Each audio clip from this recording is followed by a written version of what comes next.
قرآن مجید میں اللہ تعالیٰ فرماتے ہیں وَإِن تَعُدُّوا نِعْمَةَ اللَّهِ لَا تُحْصُوهَا، اگر اللہ تعالیٰ کی نعمت شمار کرنے لگو تو تم انہیں شمار نہ کر سکو گے۔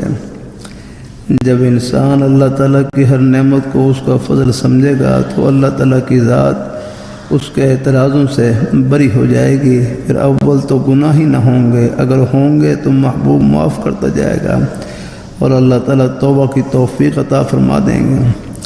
اللہ تعالیٰ مجھے اور آپ کو ہر تکلیف کو بس اپنے گناہوں کی شامت سمجھنے کی توفیق عطا فرمائے، اس پر الزام دھرنے سے بچا جائے، آمین یا الہ العالمین۔ اللہ تعالیٰ تو گناہ ہر تکلیف حرکیت تکالیف شامت اعمال کی وجہ سے بھی ہوتی ہے، گناہوں کی وجہ سے بھی تکالیف آتی ہیں۔ وَمَا أَصَابَكُم مِّن مُّصِيبَةٍ فَبِمَا كَسَبَتْ أَيْدِيكُمْ وَيَعْفُو عَن كَثِيرٍ۔ اور کچھ تکالیف اور بہت سی تکالیف درجات کی بلندی کے لیے بھی ہوتی ہیں۔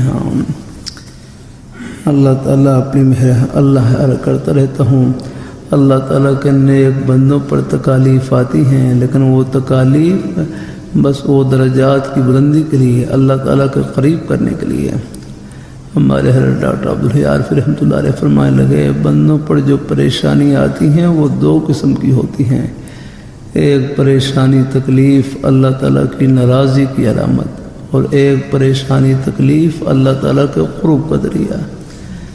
فرمائے ان میں فرق یہی ہے کہ ہر وہ پریشانی، ہر وہ تکلیف جس میں توجہ اللہ نصیب ہو جائے، اللہ پاک کی بارگاہ میں ہاتھ اڑ جائیں، مانگنا شروع کر دے کہ یہ پریشانی تکلیف اللہ تعالیٰ کے قرب کا ذریعہ ہے۔ بس اللہ اپنے در پر جھکائے رکھے، اب لگا لیے زور، کیا لگا سا۔